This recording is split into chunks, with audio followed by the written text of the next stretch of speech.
إن الحمد لله نحمده ونستعينه ونستغفره ونعوذ بالله من شرور أنفسنا ومن سيئات أعمالنا من يهده الله فلا مضل له ومن يضلل فلا هادي له وأشهد أن لا إله إلا الله وحده لا شريك له وأشهد أن محمدًا عبده ورسوله يا أيها الذين آمنوا اتقوا الله حق تقاته ولا تموتن إلا وأنتم مسلمون يا أيها الناس اتقوا ربكم الذي خلقكم من نفس واحدة وخلق منها زوجها وبث منهما رجالا كثيرا ونساء واتقوا الله الذي تساءلون به والأرحام إن الله كان عليكم رقيبا يا أيها الذين آمنوا اتقوا الله وقولوا قولا سديدا يصلح لكم أعمالكم ويغفر لكم ذنوبكم ومن يطع الله ورسوله فقد فاز فوزا عظيما أما بعد فإن خير الحديث كتاب الله وخير الهدي هدي محمد صلى الله عليه وسلم وشر الأمور محدثاتها وكل محدثة بدعة وكل بدعة ضلالة وكل ضلالة في النار۔ ہر قسم کی حمد و ثنا اللہ رب العزت کے لیے، اور کثرت سے درود و سلام ہو امام الانبیاء جناب محمد الرسول اللہ صلی اللہ علیہ وسلم کی ذات اقدس پہ۔ اسلام یہ چاہتا ہے کہ مسلمانوں میں باہم محبت ہو، اور اس کے لیے اسلام نے کئی ایک اصول اور کئی ایک ضابطے بیان کیے ہیں۔ آپس میں محبت بڑھانے کے لیے شریعت نے جو تعلیمات دی ہیں، ان تعلیمات میں سے ایک یہ بھی ہے کہ ایک دوسرے کو ہدیہ دیں، تحفہ دیں، اور جب آپ کو کوئی تحفہ دے تو آپ اس کی طرف سے یہ تحفہ قبول کریں اور انکار نہ کریں۔ امام بخاری اپنی مشہور و معروف کتاب الادب المفرد میں روایت کرتے ہیں نبی صلی اللہ علیہ وسلم سے کہ آپ نے ارشاد فرمایا تہادو تحابو، ایک دوسرے کو ہدیہ دیا کرو اور ایک دوسرے کی طرف سے آنے والا ہدیہ قبول کر لیا کرو، کیونکہ اس سے محبت بڑھتی ہے۔ اور یہ ایک حقیقت ہے کہ جب ہدیہ تحفہ یہ شریعت کی تعلیمات کے مطابق ہو تو اس سے محبت بڑھتی ہے۔ اس امر کا اندازہ آپ اس روایت سے کر سکتے ہیں جسے جناب انس ابن مالک روایت کرتے ہیں، اور امام مسلم اسے اپنی صحیح میں لے کر آئے ہیں کہ نبی کریم صلی اللہ علیہ وسلم لوگوں کو بہت مال دیا کرتے تھے، اور خصوصاً آپ ان لوگوں کو مال دیا کرتے تھے جو ابھی نئے نئے اسلام میں داخل ہوئے ہوتے تھے، یا جو ابھی اسلام میں داخل نہیں ہوئے ہوتے تھے، امید تھی کہ ہو جائیں گے۔ آپ انہیں 100 اونٹ دے دیا کرتے تھے، اور جناب انس ابن مالک کہتے ہیں کہ کئی دفعہ ایسا ہوتا کہ کوئی آدمی اس لیے مسلمان ہو جاتا کہ نبی صلی اللہ علیہ وسلم مجھے کوئی ہدیہ دیں گے، مجھے کوئی تحفہ دیں گے، مجھے کوئی مال دیں گے، دنیا کی کوئی چیز دیں گے، مال کی وجہ سے اسلام میں داخل ہوتا، اور پھر بطور مسلمان اسے کچھ ہی دن گزارنے کا موقع ملتا تو اسلام کی حقانیت اس کے دل میں داخل ہو جاتی، نبی علیہ الصلوۃ والسلام کی معیت میں رہنے کا موقع ملتا، صحابہ کرام رضوان اللہ علیہم اجمعین کا ساتھ ملتا، تو اسلام کی حقانیت اس کے دل میں یوں سرایت کرتی کہ پھر وہ اسلام کی خاطر دنیا کو قربان کرنے کے لیے تیار ہو جاتا۔ دنیا کے لیے اسلام میں داخل ہوا، اور پھر کیا وقت آیا کہ اسلام کی خاطر وہ مال کی قربانی دینے کے لیے تیار ہے، 100 اونٹ اسلام کی خاطر دینے کے لیے تیار ہے۔ یہ ہے تحائف کا اثر، یہ ہے ہدیے کا اثر۔ تو اس لیے اسلام اس کی ترغیب دیتا ہے۔ نبی علیہ الصلوۃ والسلام نے قولی لحاظ سے اس کی ترغیب دی، اور عملی طور پہ آپ نے لوگوں سے تحفے لیے بھی دیے بھی۔ جناب ابو ہریرہ فرماتے ہیں کہ نبی علیہ الصلوۃ والسلام کے پاس کبھی کھانا آتا تو آپ سوال کرتے کھانا لانے والے سے کہ یہ ہدیہ ہے یا صدقہ خیرات کے طور پہ لے کر آئے ہو۔ جب بتایا جاتا کہ صدقہ خیرات کے طور پہ یہ کھانا آیا ہے، صحابہ کرام سے فرماتے کلو، تم لوگ کھا لو، اور خود کھانے میں شریک نہ ہوتے۔ لیکن جب کھانا ہدیہ کے طور پہ آتا تو آپ خود بھی شریک ہوتے، صحابہ کرام رضوان اللہ علیہم اجمعین کو بھی شریک کرتے۔ امام بخاری روایت کرتے ہیں کہ ایک دفعہ آپ گھر میں داخل ہوئے تو گھر سے گوشت کی خوشبو آ رہی ہے۔ پوچھا کہ آج گوشت کی خوشبو کیوں آ رہی ہے؟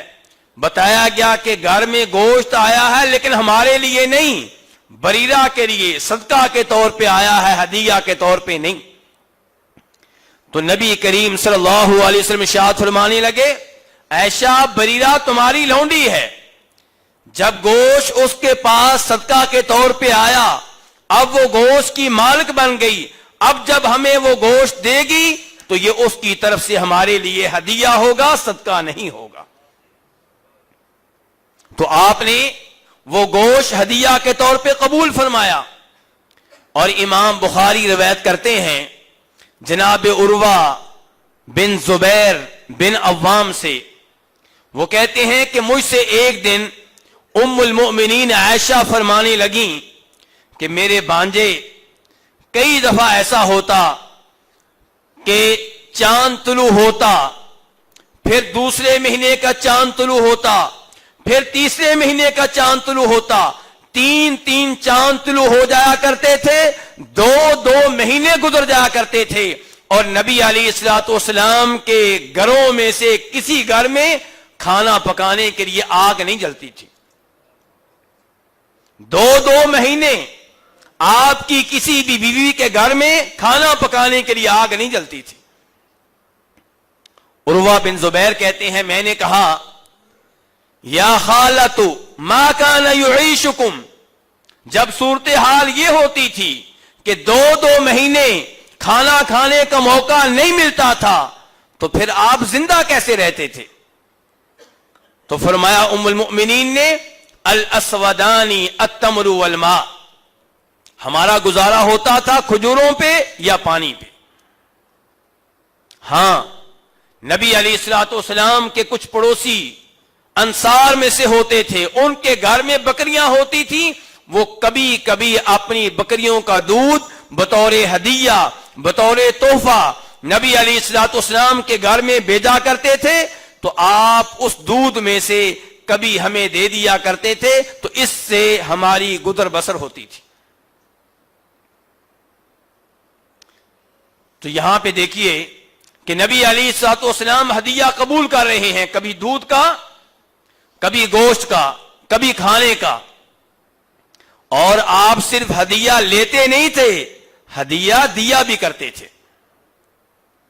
ایک دفعہ آپ نے جناب عمر فاروق رضی اللہ تعالیٰ عنہ سے وہ اونٹ خرید لیا جس پہ ان کے بیٹے عبداللہ بن عمر سوار تھے۔ جناب عمر فاروق سے خریدا، سوار کون ہیں؟ ان کے بیٹے عبداللہ بن عمر، اور خریدنے کے بعد عبداللہ بن عمر سے کہا کہ عبداللہ یہ اونٹ میری طرف سے تمہارے لیے ہدیہ ہے۔ کبھی آپ جناب جابر بن عبداللہ سے اونٹ خریدتے ہیں، قیمت طے کرتے ہیں، اور پھر جناب جابر کو اجازت دیتے ہیں کہ ابھی تم حالت سفر میں ہو، مدینہ تک تم اس اونٹ پہ سواری کر سکتے ہو۔ مدینہ پہنچ کر آپ جناب جابر کو اس اونٹ کی قیمت بھی دیتے ہیں، اور پھر کہتے ہیں یہ اونٹ پہ لے جاؤ تمہارے لیے ہدیہ ہے۔ ام المؤمنین عائشہ باقاعدہ فرماتی ہیں کہ کان النبی صلی اللہ علیہ وسلم یقبل الہدیہ ویثیب علیہا، کہ آپ ہدیہ قبول بھی کرتے تھے اور ہدیہ ملتا تو آپ اس شخص کو جو ہدیہ آپ کو دیتا اس کے بدلے میں کوئی نہ کوئی چیز دیا کرتے تھے. یہ آپ کا معمول تھا، یہ آپ کی عادت تھی. میرے بھائیو، ہدیہ دینا، ہدیہ لینا بہت اچھی بات ہے، اس سے محبت بڑھتی ہے. لیکن سوال یہ ہے کہ کیا ہدیہ لینے اور دینے کے معاملے میں ہم آزاد ہیں؟ جواب یہ ہے کہ بالکل ہم آزاد نہیں ہیں. ہم دیگر امور کی طرح اس معاملے میں بھی شریعت کے احکام کے، شریعت کی تعلیمات کے، شریعت کے اصولوں کے پابند ہیں. جس کو چاہے ہدیہ دے دیں، نہیں. جو چیز چاہے ہدیہ کے طور پہ دے دیں، نہیں. جو چیز بھی ہدیہ میں ملے لے لے، رکھ لے، نہیں. شریعت نے ہمیں اصول دیے ہیں، ضابطے بتائے ہیں، قوانین بتائے ہیں. آئیے ان اصولوں کا جائزہ لیتے ہیں، ان اصولوں کو سمجھنے کی کوشش کرتے ہیں. پہلے نمبر پہ وہ چیز جو ذاتی طور پہ حرام ہو وہ ہدیہ کے طور پہ دینے کی بھی اجازت نہیں ہے، اور ہدیہ کے طور پہ مل رہی ہو تو لینے کی بھی اجازت نہیں ہے. امام مسلم رحمہ اللہ روایت کرتے ہیں کہ نبی کریم صلی اللہ علیہ وسلم کے پاس شراب کا مشکیزہ لایا گیا اور آپ کو تحفہ کے طور پہ پیش کیا گیا. جو آدمی لے کر آیا، آپ نے اس سے پوچھا کہ کیا تمہیں یہ مسئلہ معلوم نہیں ہے کہ اللہ رب العزت نے شراب کو حرام قرار دیا ہے؟ کہنے لگا نہیں اللہ کے رسول، مجھے یہ مسئلہ معلوم نہیں ہے. پھر اس سے کسی اور آدمی نے سرگوشی کی. آپ نے سرگوشی کرنے والے سے کہا کہ تم نے اس سے کیا بات کی ہے؟ وہ کہنے لگا کہ میں نے اس کو مشورہ دیا ہے کہ شراب چونکہ حرام ہے، نبی علیہ الصلوۃ والسلام قبول نہیں فرمائیں گے، پینے کی بھی اجازت نہیں ہے، تم یوں کرو کہ اسے بیچ ڈالو. تو نبی علیہ الصلوۃ والسلام نے ارشاد فرمایا، یاد رکھو جس اللہ نے شراب پینے کی اجازت نہیں دی، شراب کو حرام قرار دیا ہے، اس اللہ نے شراب کی بیع کو بھی، اس کے بیچنے کو بھی حرام قرار دیا ہے. تو میرے بھائیو، یہاں پہ اللہ کے رسول علیہ الصلوۃ والسلام نے شراب کا تحفہ قبول نہیں کیا، حالانکہ آپ کی یہ بابرکت عادت تھی کہ آپ ہدیہ رد نہیں کرتے تھے. لیکن چونکہ شراب حرام ہے اس لیے آپ نے ہدیہ کے طور پہ قبول نہیں کی. تو اگر کسی کو شراب کا ہدیہ ملے، خنزیر کے گوشت کا ہدیہ ملے، سلیب ہدیہ کے طور پہ ملے، ایسی چیزیں ہدیہ کے طور پہ ملیں تو لینے کی اجازت نہیں ہے، اور نہ ان چیزوں میں سے کوئی چیز آپ ہدیہ کے طور پہ کسی اور کو دے سکتے ہیں. لیکن وہ چیزیں جو ایک حالت میں حلال ہوتی ہیں، دوسری حالت میں حرام ہوتی ہیں، ایک شکل میں حلال ہوتی ہیں، دوسری شکل میں حرام ہوتی ہیں، ایسی چیزیں آپ ہدیہ کے طور پہ قبول کر سکتے ہیں اور پھر انہیں بیچ سکتے ہیں یا ہدیہ کے طور پہ کسی کو دے سکتے ہیں. مثال کے طور پہ ریشمی لباس مردوں کے لیے جائز نہیں ہے لیکن عورتوں کے لیے جائز ہے. تو یہ لباس اگر ہدیہ کے طور پہ ملے تو آپ لے سکتے ہیں، لیکن آپ استعمال نہیں کریں گے، آپ کی بیگم استعمال کرے گی، آپ کی بیٹی استعمال کرے گی، آپ کی بہن استعمال کرے گی. نبی صلی اللہ علیہ وسلم کے پاس دومت الجندل کے بادشاہ اکیدر نے ریشمی لباس بھیجا اور آپ نے وہ جناب علی کو دے دیا اور کہا کہ یہ ریشمی کپڑا پھاڑ کر فاطماؤں کے مابین تقسیم کر دو. فاطماؤں کے مابین، ان کے میری بیٹی فاطمہ جو تمہاری بیگم ہے، اور فاطمہ تمہاری والدہ، اور فاطمہ حمزہ کی بیٹی رضی اللہ تعالی عنہ، اور فاطمہ ایک اور بھی ہیں، اور وہ کون ہے؟ جناب علی کی بہن ام ہانی. تو فرمایا اس کپڑے کو فاطماؤں کے مابین تقسیم کر دو. تو نبی علیہ الصلوۃ والسلام نے کافر بادشاہ کی طرف سے آنے والا یہ ہدیہ قبول کیا اور پھر جناب علی کے حوالے کر دیا، اور کہا کہ اپنے گھر کی عورتوں کے مابین تقسیم کر دو۔ امام بخاری رحمہ اللہ روایت کرتے ہیں جناب عبداللہ بن عمر سے، وہ کہتے ہیں کہ ایک دفعہ مسجد نبوی کے دروازے پہ ریشمی لباس فروخت ہو رہا تھا۔ میرے والد جناب عمر نے وہ ریشمی لباس اٹھایا اور نبی علیہ الصلوۃ والسلام کے پاس لے آئے اور فرمانے لگے، یا رسول اللہ لو اشتریتها فلبستها یوم الجمعۃ وللوفد۔ میری یہ درخواست ہے، میری یہ آرزو ہے کہ آپ یہ لباس خرید لیں اور اسے پہنا کریں۔ کب؟ جمعہ کے دن۔ اسے پہنا کریں کب؟ جب کسی وفد نے آپ سے ملاقات کرنی ہو۔ تو نبی علیہ الصلوۃ والسلام فرمانے لگے، انما یلبسها من لا خلاق له فی الآخرہ، کہ ریشمی لباس مردوں میں سے وہی پہنے گا جس کا آخرت میں کوئی حصہ نہیں ہے، جس کا آخرت میں کوئی مقام و مرتبہ نہیں ہے۔ جناب عمر فاروق نے خاموشی اختیار کر لی۔ پھر ایک دفعہ نبی علیہ الصلوۃ والسلام کے پاس ریشمی لباس آیا اور آپ نے اس میں سے ایک سوٹ جناب عمر فاروق کو ہدیہ کے طور پہ بھیج دیا۔ جناب عمر فاروق نبی علیہ الصلوۃ والسلام کے پاس تشریف لائے کہ اللہ کے رسول، ریشمی لباس بک رہا تھا، میں نے مشورہ دیا تھا، میں نے تجویز پیش کی تھی کہ آپ خرید لیں، لیکن آپ نے خریدنے سے اس لیے انکار کر دیا تھا کہ وہ مردوں کے لیے حلال نہیں ہے، اور آج آپ نے ریشمی لباس مجھے تحفہ کے طور پہ بھیجا ہے۔ فرمایا، عمر میں نے تمہیں اس لیے نہیں بھیجا کہ تم خود پہن لو، یہ استعمال کے لیے دیا ہے، اس لیے نہیں کہ تم خود استعمال کرو۔ چنانچہ جناب عمر فاروق نے وہ لباس بعد میں اپنے اس بھائی کو بھیج دیا جو مکہ میں رہتے تھے اور ابھی تک مسلمان نہیں ہوئے تھے۔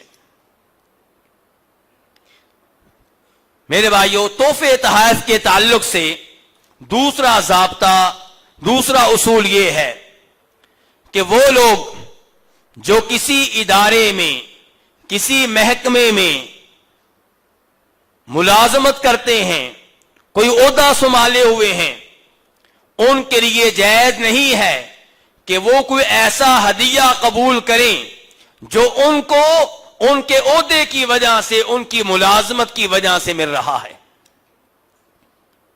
الا یہ کہ حکومت ان کو اجازت دے دے یا ان کے ادارے کا سربراہ ان کو اجازت دے دے، ورنہ کسی بھی ادارے، کسی بھی محکمے میں ملازمت کرنے والے کو اس بات کا حق نہیں ہے کہ وہ ایسا ہدیہ قبول کرے جو اس کو پتا ہے کہ میری ملازمت کی وجہ سے مل رہا ہے، مجھے میرے عہدے کی وجہ سے مل رہا ہے، میں جج ہوں مجھے اس لیے مل رہا ہے، میں پولیس آفیسر ہوں مجھے اس لیے مل رہا ہے، میں وابطہ میں ملازمت کرتا ہوں مجھے اس لیے مل رہا ہے۔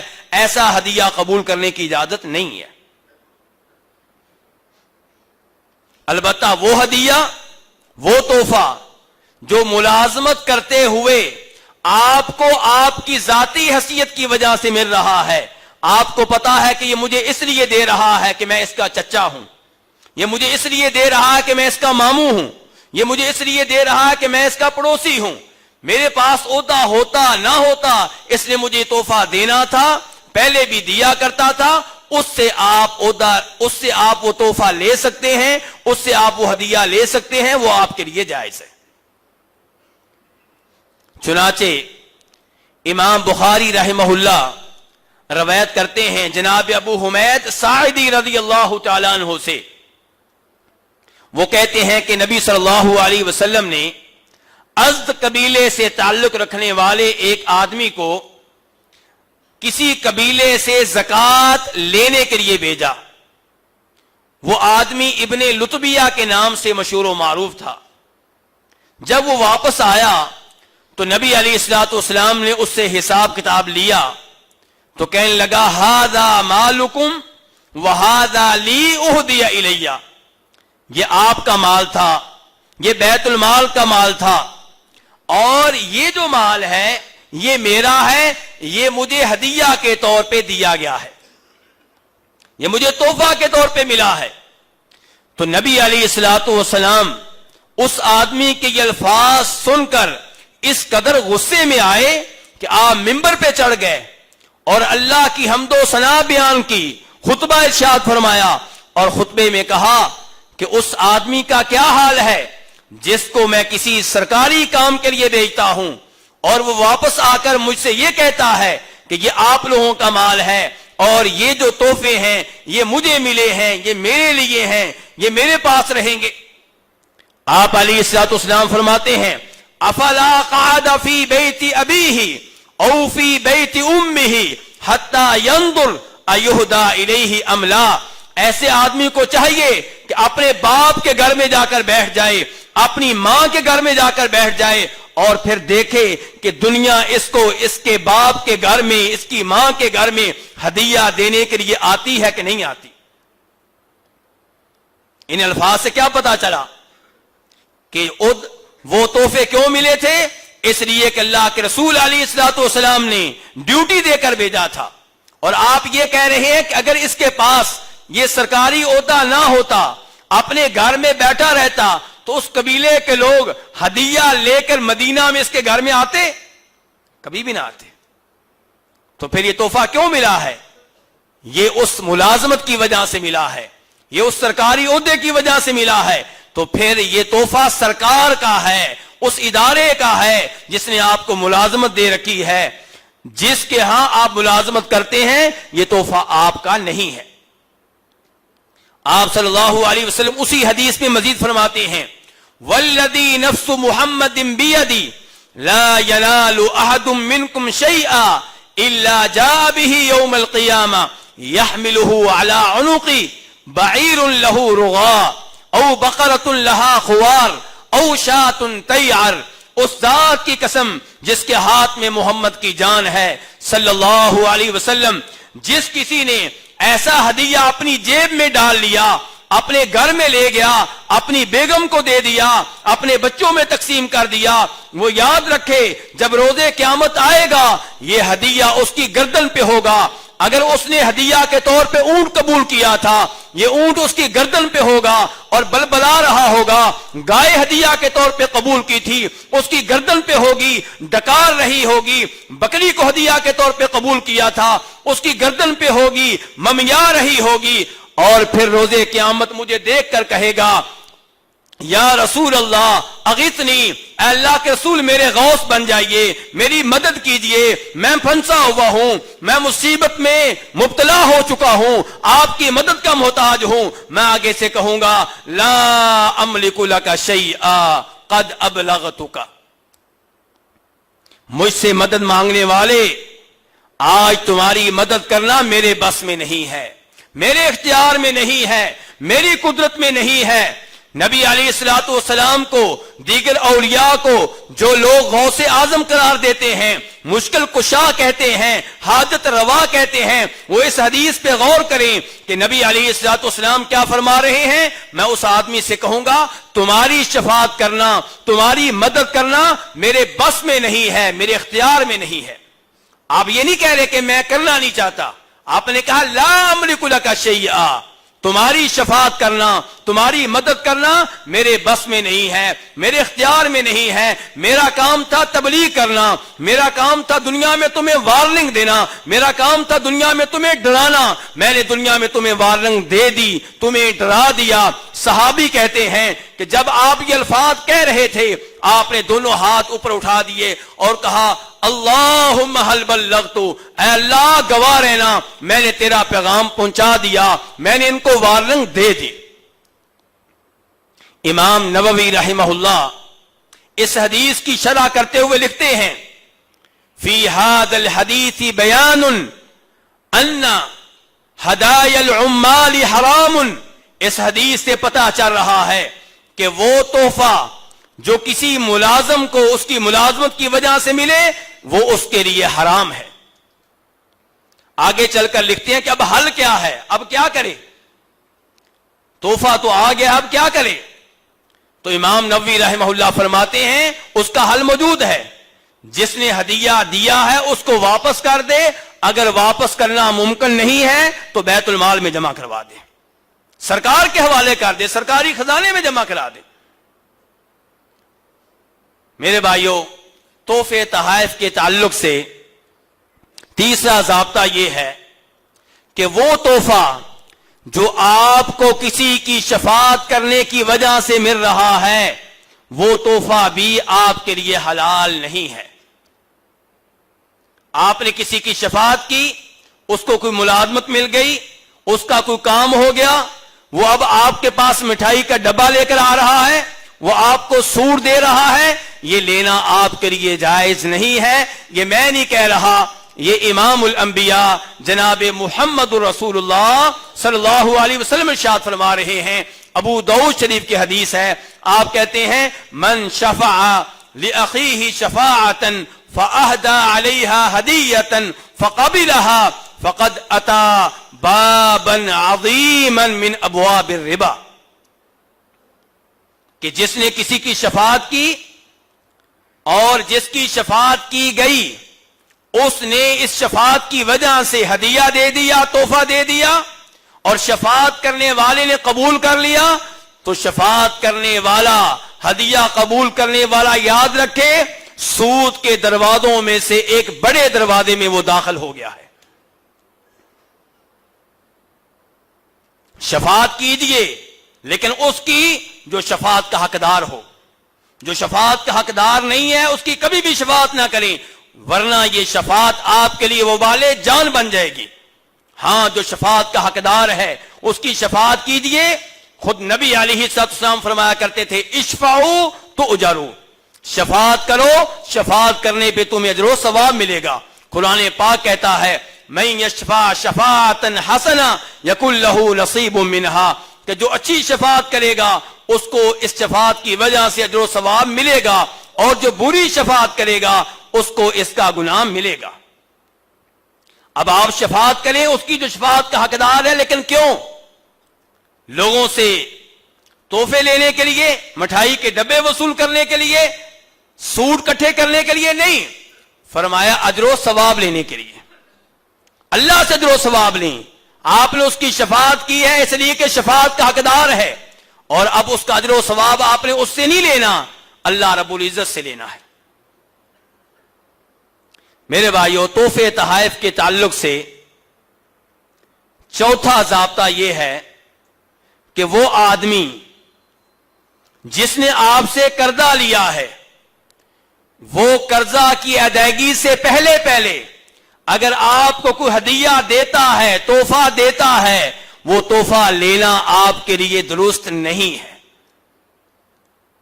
ہاں، اگر قرضہ لینے سے پہلے بھی وہ آپ کو ایسے ہی تحائف دیا کرتا تھا اور آپ کو پتا ہے کہ اس ہدیے کا قرض سے کوئی تعلق نہیں ہے، تو پھر آپ وہ ہدیہ لے سکتے ہیں۔ لیکن وہ ہدیہ جس کے بارے میں آپ کو بھی پتا ہے، آپ کا ذہن بھی یہی کہہ رہا ہے کہ قرض کی وجہ سے مل رہا ہے، وہ ہدیہ لینا درست نہیں ہے۔ امام بخاری رحمہ اللہ جناب ابو بردہ سے روایت کرتے ہیں۔ ابو بردہ کون ہیں؟ ابو موسیٰ اشعری رضی اللہ تعالیٰ عنہ کے صاحبزادے۔ یہ کہتے ہیں کہ میں عراق سے مدینہ آیا تو میری جناب عبداللہ بن سلام رضی اللہ تعالیٰ عنہ سے ملاقات ہوئی، تو مجھ سے کہنے لگے ابو بردہ میرے گھر آؤ، تمہاری خدمت کروں گا، تمہیں ستو پلاؤں گا، کھجوریں کھلاؤں گا۔ اور پھر کہا کہ ابو بردہ انک بارض الربا بہا فاش، یاد رکھو جس علاقے میں رہ رہے ہو وہاں پہ سود کا مرض عام ہے، سود لینے والے بھی بہت ہیں، وہاں پہ سود دینے والے بھی بہت ہیں۔ اذا کان لک علی رجل حق فأهدى إليك حمل تبن أو قط أو شعير فلا تأخذه فإنه ربا۔ ابو بردہ یاد رکھنا، اگر کسی آدمی نے تمہارا قرض ادا کرنا ہو اور اس دوران وہ تمہیں تحفہ کے طور پہ توڑی کی ایک بوری دے، جو کی ایک بوری دے، چارے کی ایک بوری دے، نہ لینا ابو بردہ، وہ سود ہے، سود سے بچ جاؤ، وہ سود ہے۔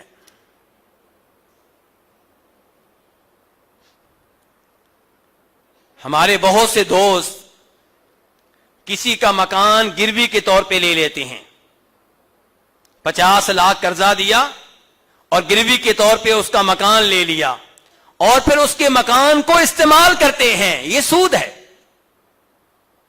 یہ قرض کے اوپر آپ فائدہ اٹھا رہے ہیں.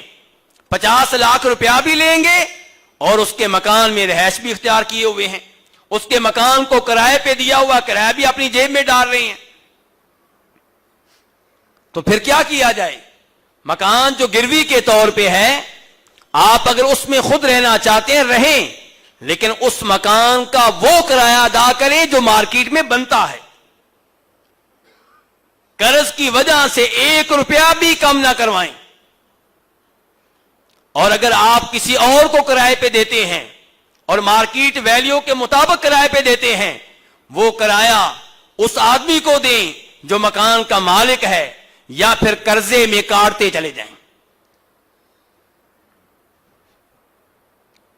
امام سعید ابن منصور اپنی سنن میں روایت کرتے ہیں کہ جناب عبداللہ بن عمر کے پاس ایک آدمی آتا ہے، کہتا ہے کہ ایک آدمی کو میں نے قرضہ دیا ہے اور جس کو میں نے قرضہ دیا ہے میری اس کی پہلے کوئی سلام دعا نہیں تھی، میرا اس سے پہلے کوئی تعلق نہیں تھا، اب اس نے مجھے بہت ہی قیمتی تحفہ بھیجا ہے، میں کیا کروں؟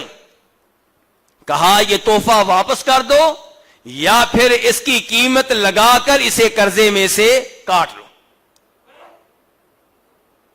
اور یہی امام سعید بن منصور اپنی سنن میں روایت کرتے ہیں کہ جناب عبداللہ ابن عباس کے پاس ایک آدمی آتا ہے اور آ کر کہتا ہے کہ ایک آدمی مچھلیوں کا کاروبار کرتا ہے، اس نے مجھ سے قرضہ لیا تو میں نے قرضہ کے طور پہ اسے 20 درہم دے دیے. آج اس کی طرف سے ہمارے گھر میں ایک بڑی مچھلی تحفہ کے طور پہ آئی ہے، میرا اندازہ یہ ہے کہ وہ 13 درہم کی ہوگی. قرضہ 20 درہم اور جو ہدیہ آیا ہے وہ 13 درہم کا. تو جناب عبداللہ ابن عباس کا فتویٰ کیا تھا؟ کہا اب تمہارے اس کے ذمے صرف 7 درہم رہ گئے ہیں. تو میرے بھائیو، اس سے کیا پتا چلا کہ جب آپ کسی کو قرضہ دیں تو اس کا اجر و ثواب کس سے لیں؟ اللہ رب العزت سے. قرضہ دے کر اس سے اجر و ثواب نہ لیں جس کو آپ نے قرضہ دیا ہے، اس کو اپنا غلام بنا لینا، اس کو اپنے کاموں میں استعمال کرنا، اس سے مزدور بنا کر رکھنا، اس کی دکان پہ پہنچ جانا، مٹھائی کی دکان ہے تو 1 کلو برفی لے لینا، کپڑوں کی دکان ہے تو فری میں سوٹ لے لینا. میرے بھائی یہ آپ کے لیے جائز نہیں ہے. کل قرض جر نفعا فہو ربا. علماء کرام نے یہ اصول بیان کیا ہے. احادیث کی روشنی میں، آیات کی روشنی میں اس اصول کو یاد کر لیجئے کہ ہر وہ قرض جس کی وجہ سے آپ فائدہ اٹھائیں وہ فائدہ سود پہ مشتمل ہے. قرض پہ فائدہ اٹھانے کی اجازت نہیں ہے، وہ کسی بھی شکل میں ہو. میرے بھائیوں، تحفے تحائف کے تعلق سے 5واں ضابطہ اور اصول کہ کیا کسی کافر کو تحفہ دے سکتے ہیں؟ کیا کسی کافر سے تحفہ لے سکتے ہیں؟ اگر کافر وہ ہے جو مسلمانوں پہ حملے کر رہا ہے، مسلمانوں کے قتل میں شریک ہے، مسلمانوں سے برسر پیکار ہے، مسلمانوں کو ان کی زمین سے نکالنے کی کوششوں میں لگا ہوا ہے، اس قسم کے مجرم سے نہ تحفہ لینے کی اجازت ہے نہ اس کو تحفہ دینے کی اجازت ہے. لیکن اگر کافر وہ ہو جو امن و آشتی کے ساتھ رہ رہا ہو، وہ آپ کو تحفہ دے تو کیا اس کا تحفہ قبول کر سکتے ہیں؟ تو اس کا جواب یہ ہے کہ جی ہاں، اس کی طرف سے آنے والا تحفہ آپ قبول کر سکتے ہیں. اور اس کے کئی ایک دلائل ہیں. پہلی دلیل، ابو الانبیاء جناب ابراہیم علیہ السلام جب سارا کے ساتھ جا رہے تھے، اپنی بیگم سارا کے ساتھ جا رہے تھے، تو ایک بادشاہ نے ان کا امتحان لیا، انہیں آزمائش میں مبتلا کیا، اور جب وہ آزمائش ختم ہوئی تو اس بادشاہ نے تحفہ کے طور پہ ایک لونڈی دی تھی. اس لونڈی کا کیا نام ہے؟ ہاجر، جس کو اردو میں ہمارے بھائی عام طور پہ ہاجرہ کہتے ہیں. تو یہ ہاجر جناب ابراہیم علیہ السلام کے پاس پہنچی اور انہوں نے ہدیہ کے طور پہ اسے قبول کیا. اور ایسے ہی ماریا قبطیہ، یہ بطور لونڈی تحفہ کے طور پہ آپ کو دی گئی، دینے والا کافر تھا. جناب ابراہیم علیہ السلام کو دینے والا بھی کافر، اور نبی علیہ السلام کو بھی تحفہ کے طور پہ ماریا دینے والا وہ بھی کافر. تو دونوں نبیوں نے یہ تحفے قبول کیے ہیں. اور پھر نبی علیہ السلام جب خیبر میں لڑنے کے لیے گئے تھے، لڑائی کے اختتام پہ ایک یہودی عورت نے آپ کی دعوت کی تھی اور ہدیہ کے طور پہ کیا پیش کیا تھا؟ ایک بکری پیش کی تھی، بکری کا گوشت تھا. آپ نے یہ بھی ہدیہ قبول کیا تھا، حالانکہ وہ یہودی عورت تھی. وہ الگ بات ہے کہ بعد میں آپ کو بتایا گیا کہ اس میں زہر ہے، آپ پیچھے ہٹ گئے، لیکن بنیادی طور پہ وہ ہدیہ آپ نے قبول کیا تھا. ریشمی لباس آپ کو بھیجا گیا، آپ نے قبول کیا. ایلا کے بادشاہ نے آپ کو سفید رنگ کا خچر بھیجا، آپ نے قبول کیا. تو کافروں کے بھیجے ہوئے تحفے وہ قبول کیے جا سکتے ہیں. شرط وہ ہے کہ جو پہلے بتا چکا ہوں کہ وہ کافر مسلمانوں پہ ظلم و ستم میں شریک نہ ہوں. اور ایسے ہی آپ بھی کسی کافر کو تحفہ دے سکتے ہیں.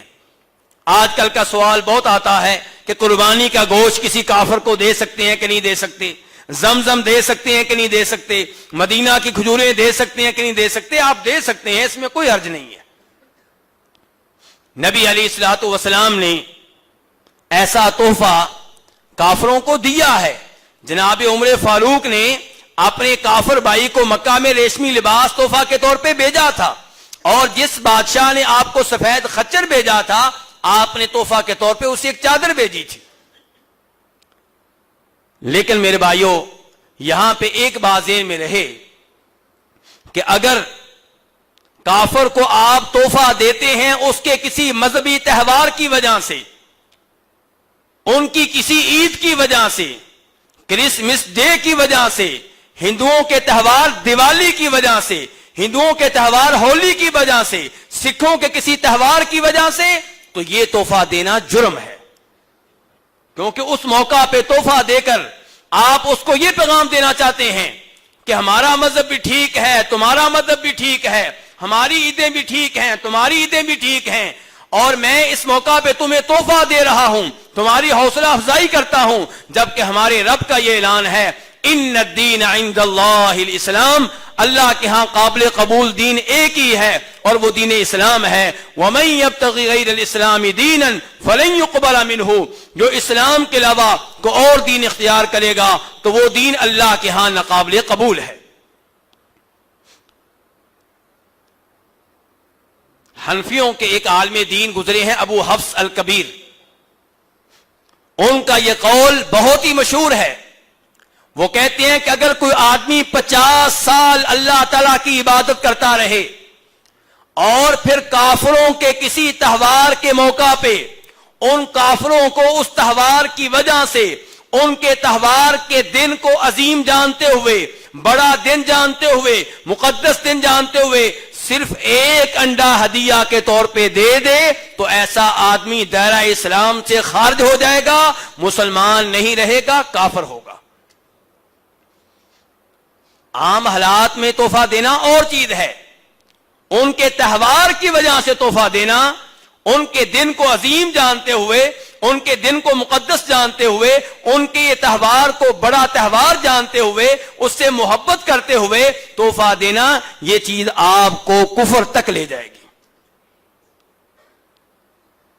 اور میرے بھائیوں، کافروں کو عام حالات میں تحفہ دیتے ہوئے بھی ایک یہ بات یاد رکھنے والی ہے کہ حسن اخلاق کے طور پہ، حسن تعاون کے طور پہ ان کو تحفہ دے دینا، اس میں کوئی حرج نہیں ہے. بلکہ اگر آپ یہ نیت کر لیں کہ میں اس کو تحفہ دوں گا، اس کے دل میں اسلام اور مسلمانوں کی محبت بیٹھے گی، تو انشاءاللہ اس وجہ سے آپ کو ثواب ملے گا.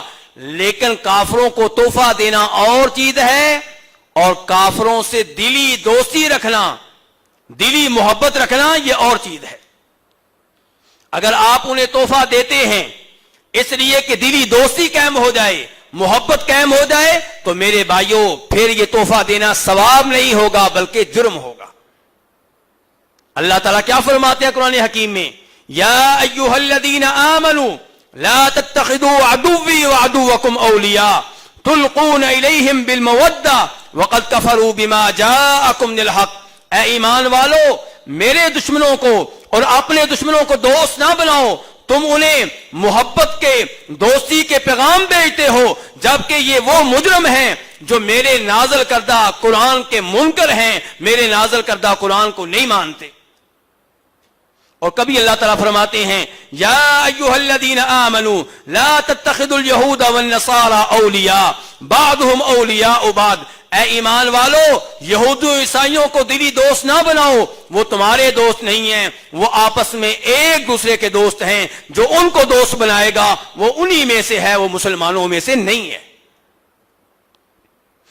اور کبھی اللہ تعالیٰ یہ فرماتے ہیں لا تجد قوما یؤمنون باللہ والیوم الآخر یوادون من حاد اللہ ورسولہ, کہ یہ ممکن نہیں ہے کہ آپ کو کوئی ایسا آدمی ملے جو صحیح معنوں میں اللہ پہ ایمان رکھتا ہو, آخرت پہ ایمان رکھتا ہو, اور پھر وہ اللہ کے دشمنوں سے, اللہ کے رسول کے دشمنوں سے محبت رکھے, دلی دوستی رکھے. ایسا ممکن نہیں ہے, ایسا کوئی آدمی آپ کو نہیں ملے گا.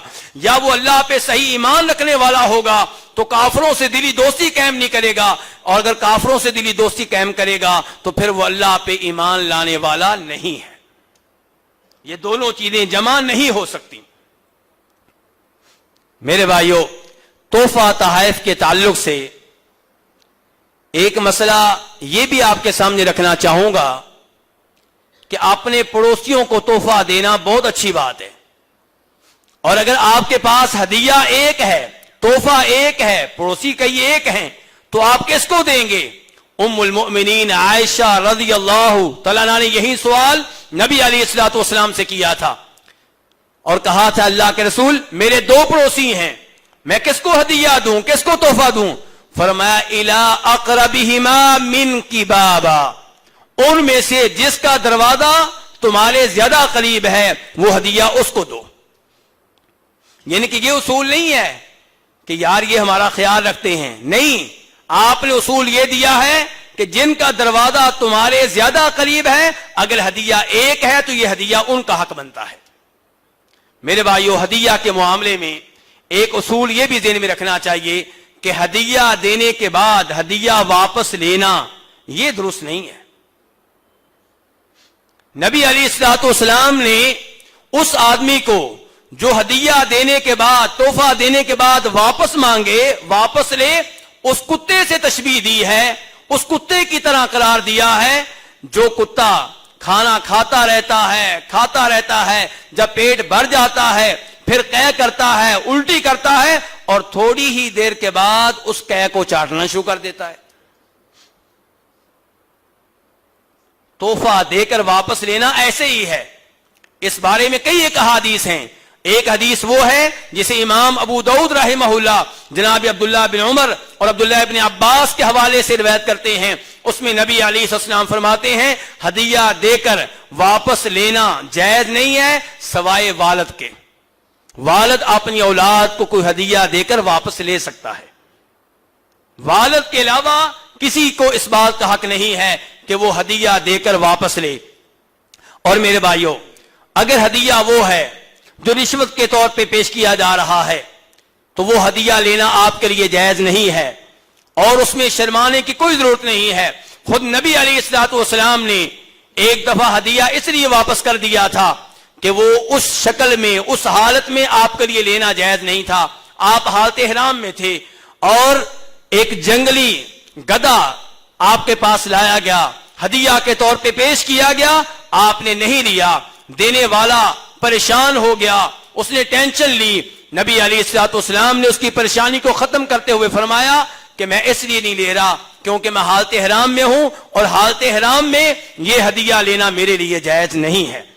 عمر بن عبدالعزیز رحمہ اللہ کہا کرتے تھے, جن کو ہم سب خلیفہ راشد کہتے ہیں, ان کا یہ قول امام بخاری اپنی صحیح میں لے کر آئے ہیں، امام ابن سعد الطبقات الکبریٰ میں لے کر آئے ہیں۔ وہ کہا کرتے تھے کہ ہدیہ نبی علیہ الصلوۃ والسلام کے زمانے میں واقعی ہدیہ ہوا کرتا تھا، لیکن آج یہ ہدیہ رشوت کی شکل اختیار کر چکا ہے۔ تو میرے بھائی اس لیے وہ ہدیہ نہیں لینا جو رشوت کے طور پہ پیش کیا جا رہا ہو، جس ہدیے کی وجہ سے آپ سے ناجائز کام لیا جائے گا، جس ہدیے کی وجہ سے آپ باطل کو حق قرار دیں گے، ایسا ہدیہ قبول نہیں کرنا چاہیے۔ اللہ رب العزت سے دعا ہے کہ اللہ تعالی ہمیں شریعت کے ان احکام پہ صحیح معنوں میں عمل کرنے کی توفیق عنایت فرمائے۔ وآخر دعوانا ان الحمد للہ رب العالمین۔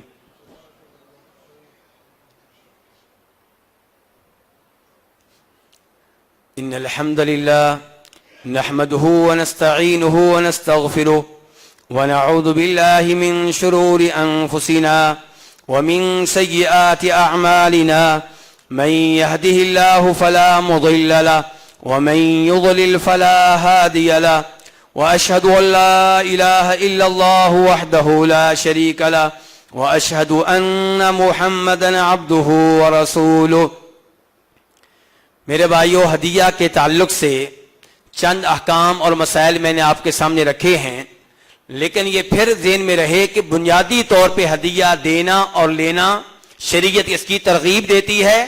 ہاں اگر کوئی وجہ ہو تو آپ اس سے پیچھے ہٹیں، ورنہ عام حالات میں جب آپ کو ہدیہ دیا جائے قبول کر لینا چاہیے، اور جب اللہ آپ کو طاقت دے تو آپ بھی اپنے پڑوسیوں کو، رشتہ داروں کو، دوست احباب کو ہدیہ دیں، خصوصاً خوشبو وغیرہ کا ہدیہ، کہ اس سے محبت بڑھتی ہے۔ اللہ تعالی ہمیں تمام مسلمانوں کے ساتھ محبت کرنے کی توفیق عنایت فرمائے۔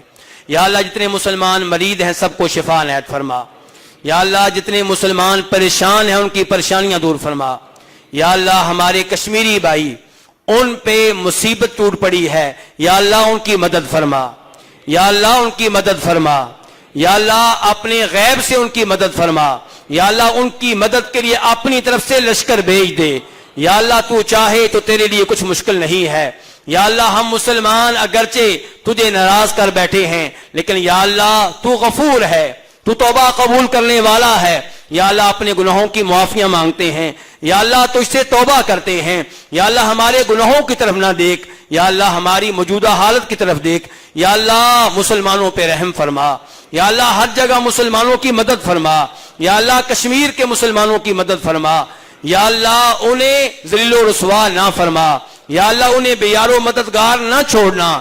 یا اللہ ان کی عورتیں، ان کے بچے یا اللہ مصیبت میں پھنسے ہوئے ہیں، یا اللہ تجھے پکار رہے ہیں، بلکہ یا اللہ ہندوستان کے جتنے بھی مسلمان ہیں ان کی مدد فرما۔